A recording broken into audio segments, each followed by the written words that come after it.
Hi అండి, welcome to the Lakshmi గారి ముచ్చట్లు. అందరు ఎలా ఉన్నారండి? నేను బాగున్నాను, మీరు కూడా బాగున్నారని ఇంకా బాగుండాలని కోరుకుంటూ ఈరోజు వీడియో అయితే సోమశిల. ప్రకృతి అందాలకు పెట్టింది పేరు.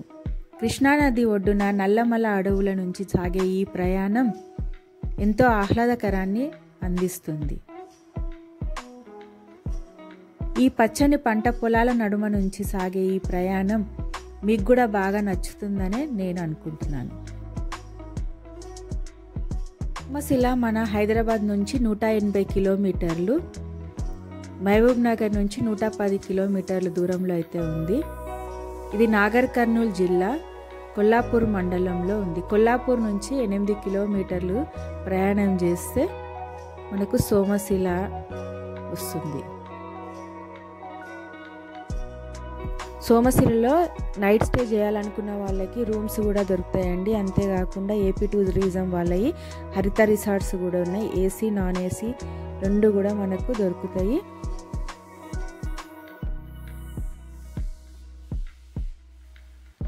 శంకరుడు విశ్వాన్ని పాలించే అధినాయకుడు. శివలీల విశేషాలను సాక్షాద్భూతంగా వెలిసిన ప్రసిద్ధ క్షేత్రమే సోమశిల. మనకు 12 జ్యోతిర్లింగాల ప్రతిరూపాలుగా 12 శివలింగాలను ఒకే దగ్గర దర్శనం చేసుకునే ప్రదేశమే సోమశిల. ఇక్కడ లలితా సోమేశ్వర ఆలయంతో పాటు సప్త నదులు కలిసిన సంగమేశ్వర నది కూడా మనకి ఇక్కడ దర్శనం అయితే చేసుకోవచ్చు. మనకు 12 జ్యోతిర్లింగాల ప్రతిరూపంగా ఇక్కడ 12 శివలింగాలు ఒకే దగ్గర దర్శనం ఇస్తాయి. 8 జ్యోతిర్లింగాలు లోపల ఆలయం లోపల ఉంటాయి. అంతేకాకుండా ఆంజనేయ స్వామి కూడా లోపల దర్శనం ఇస్తాడు. మిగతా 4 శివలింగాలు బయట ఉంటాయి. ఇక్కడ అమ్మవారు లలితామాతగా దర్శనం ఇస్తుంది, పార్వతీదేవి. ఇక్కడ వెళ్ళిన ప్రతి ఒక్కరు కూడా సోమేశ్వరునికి అభిషేకం చేయించుకోవచ్చు. ఇక్కడే పూజ సామాన్లు అన్నీ కూడా దొరుకుతాయి. ఒక కిట్ లాగా అమ్ముతారు వాళ్ళు. పంచామృతము, కొబ్బరికాయ, పూలు, పండ్లు, అగరబత్తులు అన్నీ కూడా. ఈ కిట్ 100 రూపాయలు ఉంటుంది. లోపల సోమేశ్వరుని ఆలయం లోపల గర్భగుడిలో మనమైతే అభిషేకం చేసుకోవచ్చు. మేము కూడా అదే విధంగా అభిషేకం అయితే చేయించుకున్నాము. ఆ తర్వాత అమ్మవారికి కుంకుమార్చన కూడా చేయించాము.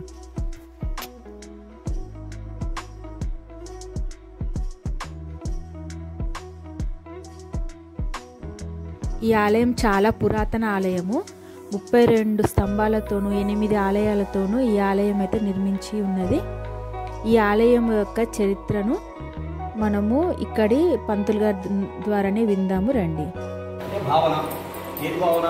పాండవులు వనవాసం చేయడము ఒక గోమనంతో పేరుకొని చనిపోయినంత భావన జరుగుతుందని విరాట్ పర్వంలో అబద్ధం రాశారు. పాండవులు వనవాసం చేసినప్పుడు ధర్మరాజుకు శివలింగాన్ని స్థాపించాలని కోరిక కలిగిందట. ఇక్కడ మనం నదికి స్టేట్ చూస్తే 2 గుట్టలు ఉన్నాయి కదా సార్. ఆ గుట్ట సందర్భించి నది పోతుంది. అదే సంగమం. సంగమము అంటే కలయిక. ఏది కలయిక? సప్తనదుల కలయిక. అమ్మ 7 నదులు నడుస్తున్నాయి. కృష్ణ, వేణి, తుంగ, భద్ర, మలాబహారణి, భవనాశిని, భీమానది. ఇది 7 నదులు తెలుసుకొని శ్రీశైలం వెళ్ళిపోతుంది. ఆ సప్తనది కూడలి కాడ ధర్మరాజు శివలింగాన్ని స్థాపించాలని కోరిక కలిగి భీముని కాశీపట్నాంతం చూసారంట. శివలింగాల కోసం భీముని రాక ఆలస్యం అవుతుందట. ముహూర్త టైం మెచ్చిపోతుందనే భావంతో ధర్మరాజు ఏ ముహూర్తం కొట్టేసి శివలింగంగా స్థాపిస్తారు. స్థాపితమైన తర్వాత భీముడి లింగాలను పట్టుకొని వస్తారట. నేను తెచ్చిన లింగాలు వ్యర్థమైన భావంతో కోపంతో విసిరి బట్టి వేస్తాట భీముడు. అవి పంచేంద్రియాలు వస్తాయి.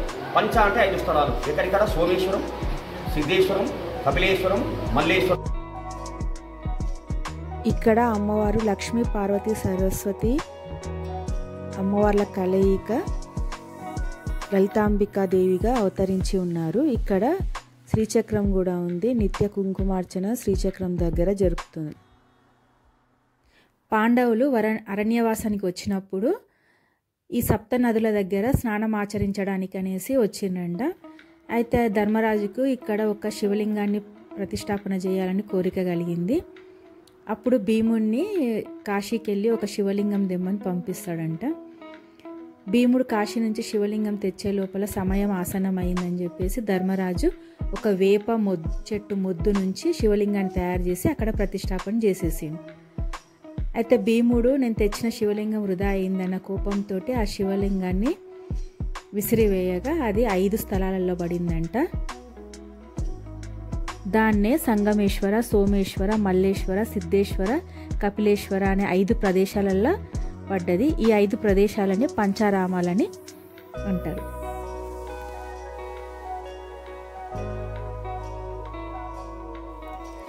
ధర్మరాజు ప్రతిష్ఠించిన వేపమొద్దు యొక్క శివలింగాన్ని మాత్రం మనము సంవత్సరంలో 4 నెలలు మాత్రమే దర్శనం చేసుకోగలము. మిగతా 8 నెలలు నదిలోనే మునిగిపోయి ఉంటుంది. కాబట్టి మనకు సంవత్సరం 4 నెలలు మాత్రమే దర్శించుకునే భాగ్యం అయితే కలుగుతుంది. ఈ ఆలయము ముందుగా నదికి అవతల వైపు మంచాలకట్ట అనే గ్రామంలో ఉండేనంట. అయితే శ్రీశైలం ప్రాజెక్టు కట్టినప్పుడు ఈ ఊరు అనేది వంపులకు ఉండడం వల్ల అక్కడ శ్రీశైలం వాటర్ అంతా వచ్చి ఈ ఊరంతా కూడా మునిగిపోయి ఆలయం కూడా మొత్తము శిథిలావస్థలో ఉండడం వల్ల మళ్ళీ ఈ ఆలయాన్ని నదికి యువతల వైపు సోమశిల అనే ప్రాంతంలో మళ్ళీ పునరుద్ధరణ చేసి మళ్ళీ ఆలయాన్ని పునర్నిర్మాణం అయితే చేశారంట. ఇక్కడి సోమేశ్వర ఆలయాన్ని చాణక్యులు, కళ్యాణ చాణక్యులు, రాష్ట్రకూటికులు కాకతీయ చరిత్రను తెలుపుతూ ఈ ఆలయాన్ని అయితే నిర్మాణం జరిపించారు.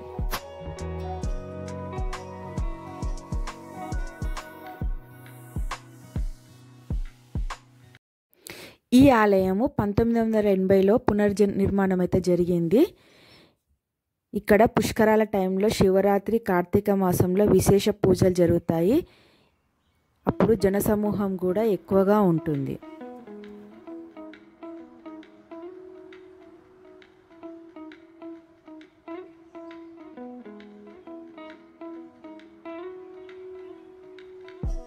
ఇప్పుడు మేమైతే బోట్లో సంగమేశ్వర ఆలయాన్ని దగ్గరికి వెళ్తున్నాము. అంటే ఆలయం అయితే నీటిలో మునిగి ఉంటుంది. ఇప్పుడు మనకు కనిపించదు, కానీ గోపురం ఒక్కటి కనిపిస్తుంది అన్నమాట. అయితే మనకు ఈ టైంలో పోతే బోట్లో మనకు నది చుట్టూ మొత్తం తిప్పి తీసుకొని వస్తారు. సంగమేశ్వర ఆలయం చుట్టూ తిప్పుకొని తీసుకొస్తారు.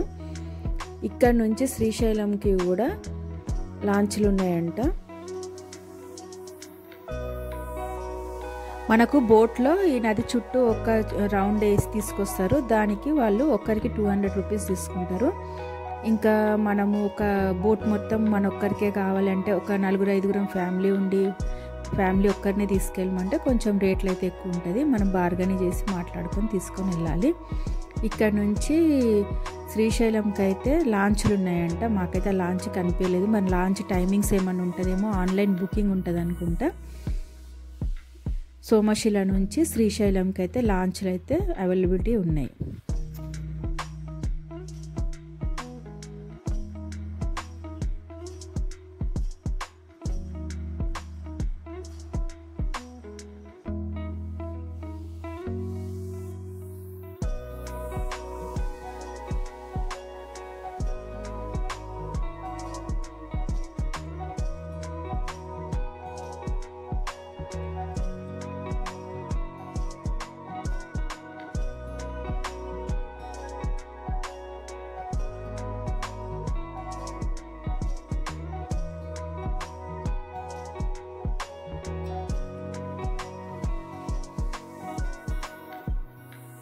ఇక్కడ కనిపించేది మనకు మస్జిద్.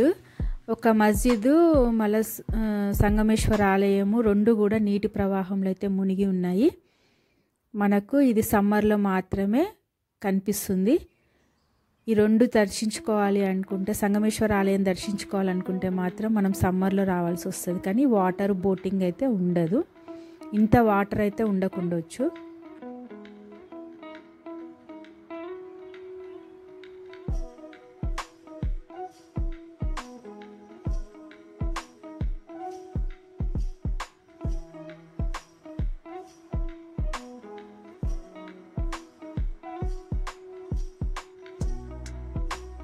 ఈ కనిపించేదే సంగమేశ్వర ఆలయం గోపురము. అయితే మనకు సంవత్సరంలో 4 నెలలు మాత్రం ఈ నీటి ప్రవాహం పూర్తిగా తగ్గిపోతుందంట. అప్పుడు స్వామివారి దగ్గర వరకు వచ్చి కూడా దర్శనం చేసుకోవచ్చు.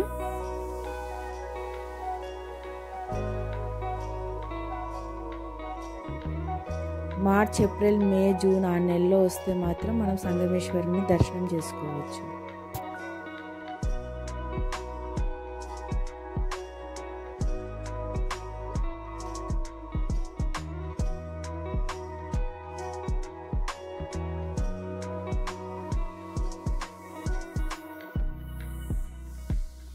మనకు ఇక్కడ కనిపించే 2 కొండల మధ్యలో నుంచి నీటి ప్రవాహం అయితే పోతుంది కదా, ఇక్కడే సప్త నదుల సంగమం అయితే ఉన్నది అంట. ఇక్కడే సప్త నదులు కలుస్తాయి. దీన్నే సప్త నదుల సంగమం అని అంటారు.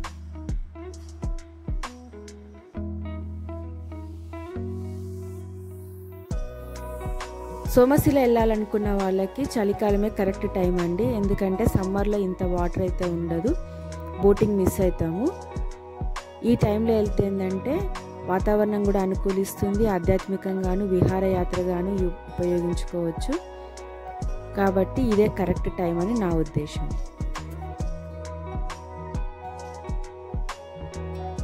ఎలా ఉందండి ఈ వీడియో? నాకైతే చాలా బాగా నచ్చింది ఈ ప్లేస్. 12 జ్యోతిర్లింగాల దర్శనం ఒకేసారి, అంతేకాకుండా సప్త నదుల సంగమంలో బోటింగ్, అటు ఆధ్యాత్మికతగాను ఇటు విహారయాత్రగాను చాలా బాగుంది ఈ ప్లేస్.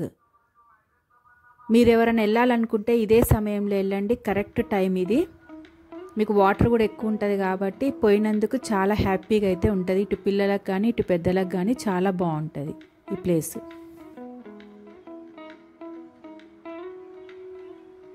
ఈ వీడియో ఎలా ఉందో ప్లీజ్ కమెంట్ సెక్షన్లో చెప్పండి. ప్లీజ్ నా వీడియోకి లైక్ చేయండి. కొత్త వారు ఎవరైనా ఉంటే సబ్స్క్రైబ్ చేసుకోండి. మీ ఫ్రెండ్స్ అండ్ ఫ్యామిలీకి షేర్ చేయండి.